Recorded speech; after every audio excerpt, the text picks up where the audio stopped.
मान पराक्रमाचे गान, तिरंगा आमचा मान पराक्रमाचे गान, भारत देशाची शान, तिरंगा आमचा प्राण, तिरंगा आमचा प्राण. आदरणीय व्यासपीठ पूज्य गुरुजन वर्ग व येथे जमलेले माझे बालमित्र मैत्रिणींनो, आज मी तुम्हाला 15 ऑगस्ट निमित्त भाषण सादर करणार आहे. ते तुम्ही शांतपणे ऐकावे ही माझी नम्र विनंती. सर्वप्रथम तुम्हाला 15 ऑगस्ट म्हणजेच स्वातंत्र्य दिनाच्या मनपूर्वक हार्दिक शुभेच्छा. 15 ऑगस्ट हा दिवस आपण मोठ्या उत्साहात साजरा करतो. 15 ऑगस्ट 1947 रोजी आपला भारत देश स्वतंत्र झाला. ते स्वातंत्र्य इतक्या सहजासहजी मिळाले नाही. त्यात अनेक क्रांतीवीरांची बलिदान दिले.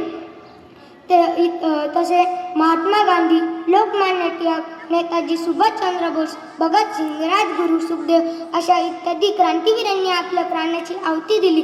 जर त्या क्रांतीवीरांनी आपल्या देशासाठी प्राणाची आहुती दिली नसती तर आपण आज इंग्रजांच्या गुलामगिरीतून असतो.